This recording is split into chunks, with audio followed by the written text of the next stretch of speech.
Hey, Coach. Ira Schofel with warchant.com. Nice to meet you. Okay. Nice to meet you. Good, man.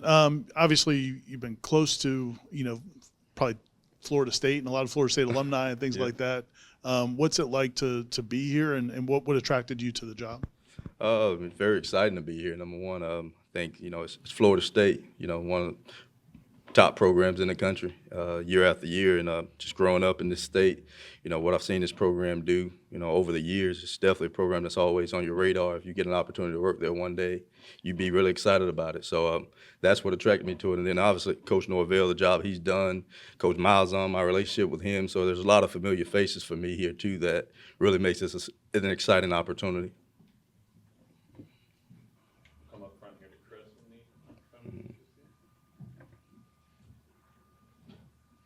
Hey, Coach Harris. Chris Nee with Knowles 24/7. Chris? Not much. What do you look for in a wide receiver? Like, what's your type of receiver in the different roles that they can play in the offense? Well, I think number one, I don't think there's a particular type that we look for. They come in all different sizes, and guys that can run, guys that can't run but can get themselves open. But you got to be able to, catch the football at an elite level. I think that's what it starts with. But you want guys that have the right mentality and how to play the position in all phases. Guys that are going to play without the ball just as hard as they're going to play when they're getting the ball. I think that's super important when you look at any position, but receiver position is one of those that, it kind of gets lost when you talk about that sometimes because the perimeter blocking, it makes the offense go. We're going to be able to run the football here, and we want our receivers to be just as dominant on the perimeter as blockers as they are in getting open and catching passes. So, we look for guys that, you want size a lot of time, but if guys don't have size, they may have elite speed. So we'll have a good mixture of those guys in our receiver group, and but the mentality is going to be we're going to play without the ball just as hard as we do with the ball, and that's what you'll see from our receivers week to week. Brendan? Hi, Tim. Brendan Snow with Knowles How you 24/7. doing, Brennan? Nice to meet you. Nice. With the wide receiver group that you currently have, I'm not sure how much time you've had to do like evaluations. It's been a pretty quick process. Can you kind of walk through like what you've been able to do in your time here? Have you been able to evaluate? Has it been more transfer portal stuff? Yeah. Well, yeah, starting off my, first day here, you want to make sure that you reach out and make contact with all the guys that you have on your current roster. So that was the most important thing to me, just to introduce myself to them, let them know, what I'm about as a coach, let them know, places I've been, what I've done, because they need to hear that. They want to, they didn't, when they signed on here, I wasn't the receiver coach. So I wanted to make sure that they get to know me, know the things that I'm looking for, the standard that we're going to have for our receiver room, and make them comfortable with what the future looks like in our position room. So that was goal number one when I got here. And then, getting to, who we've been recruiting. Obviously, the guys that we just signed, doing the same thing with them. And some of them I had previous relationships with, which is always good. And then the transfer portal right now is pretty heavy, so making sure that I get caught up with that too. But all in all, it's still all about the players on our team. The guys on our team, making sure that I'm staying in constant contact with them and communicating with them, knowing what they're doing while they're home right now, and excited to get them back to get in front of them as well. Liam? Hey, Coach Harris, nice to meet you. Thanks. Liam Rooney from the Tallahassee Democrat. Can you just talk about your relationship with Coach Malzahn and kind of the journey you've been on and the work you've done with him and, leading up to this moment here at Florida State? Yeah, no, our relationship goes way back, man. We started a friendship when I was a high school coach back at Miami Booker T. Washington, and then, Gus coming in when he was at Auburn recruiting my players. He actually interviewed me for a job back then, too, and I didn't get it, by the way. I didn't get that job. But he came back a couple years later and was able to bring me to UCF with him, and we've had, a lot of great times together. We won a lot together. I've learned a lot from him. He's probably learned some things from me too. But as you can see, having the opportunity to come here just shows the level of respect and what he knows he's going to get out of me, as an assistant as well. So, I'm excited to be here to work with him again, to continue, even also Coach Hand too. So when you have guys that you've worked with before, you've been in the fire with, man, it's always exciting to kind of keep those things going while learning from guys that I haven't had the opportunity to work with yet as well. Peter? Hey, Coach, how's it going? Peter, what's up, man? Long time no see, Coach. I know.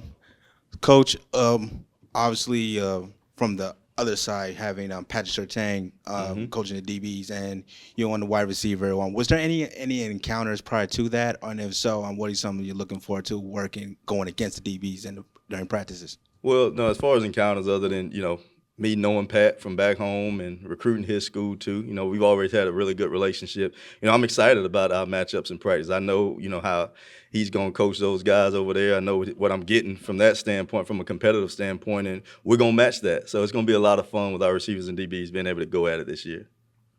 Corey?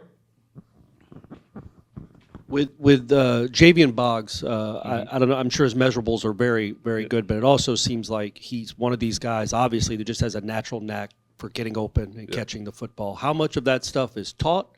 How much of that stuff is God-given or just innate?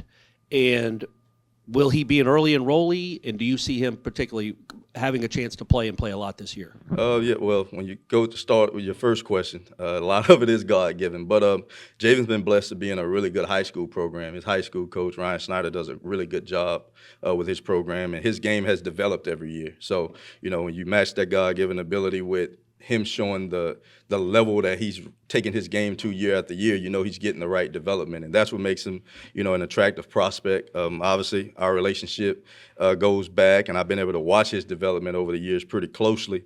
But he's definitely a guy that's put himself, he will be an early enrollee, and he's put himself in position physically where his body's ready to come in here and compete to play. So I'm excited about watching him when he gets here. You want to introduce yourself? Sorry, I'm Corey Clark with War Chant, by the way. Thank you, Coach. You got it. Nice to meet you. The position group you're inheriting, I'm sure you're not focused too much on the past, but Florida State's offense in general struggled a little bit. Obviously struggled in a lot of areas, but struggled with drop passes. And it seemed like the offense, Coach Norvell said it a couple times that he felt like the offense lost confidence. And what are the keys to kind of building that back up? Not just players in general, but particularly that group? I think, you're starting off as, it's a fresh start for everyone. I think for me coming in here, I don't want to, you look back and you get an evaluation, but I don't want to hold anything against any player of what they've done in the past because, I get an opportunity to work with them now. And, I'm excited just about making sure that we focus on the things that are going to be important to our standard at this point. And, us being able to catch the football, and I talked about it already, us being able to be good without the ball in our hands, those will be all the standards that are set for our room. And our guys, I think when we get in front of them and we make sure that we're consistent with that message every day, we're pointing it out when we don't play to those standards or practice to those standards, we'll get guys to fall in. So I feel just after talking to the guys that I have, I've gotten the opportunity to talk to all of them, but after talking to them, they all are excited about what the future looks like. So I'm really excited with them to just get my hands on them and be able to push them to make them as good as they can be. Kurt? Hey, Coach. Kurt Weiler with the Osceola. How you doing, Kurt? Doing good. As a guy with the longtime high school coach in South Florida, Coach Sertan, former high school coach in South Florida, Coach Cooper's got those. How important is, you lived it yourself, being the high school coach down there, having the ties down there when you're recruiting to a place like Florida State with so much talent in that area?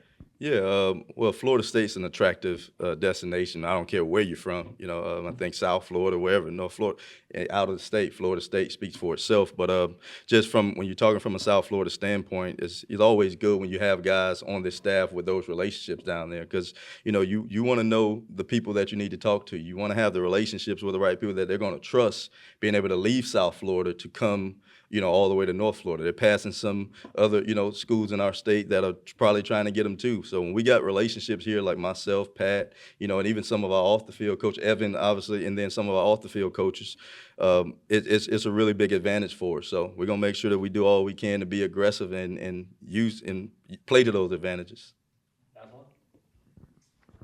Aslan Hajavandi, warchant.com as well on the right. Coach, nice to meet you. Nice to meet you.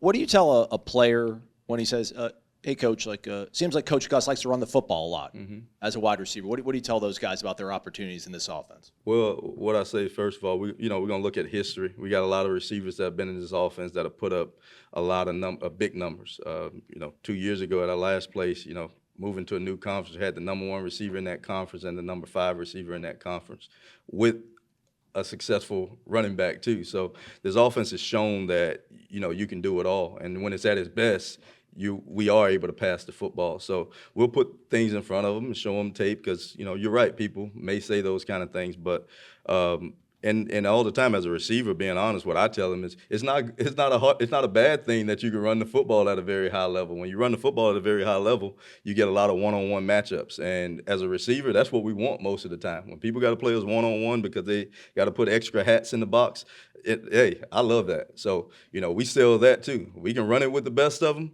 It's gonna open up you're gonna have you in one-on-one opportunities that you should win most of the time. So. I know it was a decade ago, but being a high school head coach, how beneficial was it in this process for you of becoming a higher level coach and understanding it from both sides, both angles? Yeah, it was very beneficial. First of all, I still consider myself that, to be honest. Just obviously those are my roots. I was born into high school coaching, so that was I spent most of my life around that. And just understanding why I got into the profession, that's why I think it keeps me grounded. Getting into coaching, it was all about helping develop young people, in a lot of ways on the field and off the field.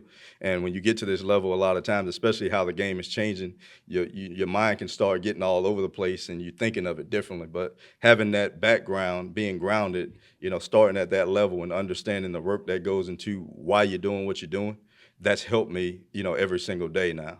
So, I'm never gonna let where the game is going to change why I got into the profession, and starting where I started helps me do that every single day. I kind of want to follow up on that. What are some of the foundational things you learned from your dad, and how did they help guide you in your career? Being consistent with what you want out of your players. Not changing from day to day. Making sure that my players see the same person every day. There's a lot of ups and downs in our profession. There's a lot of ups and downs in our game, but making sure that I put my best foot forward every day when I walk in the building, being positive and showing my players that at the end of the day, whether I'm coaching, I'm giving them tough love, or some guys may not need that, but they know that where I'm coming from a place of caring about them reaching their goals. So that's really where it all starts for me, and that's what drives me every single day. I want to make sure I make an impact on every player that I touch. We'll go to Matt for the last one. Matt Lacer, warchant.com and on What's up, three. Matt?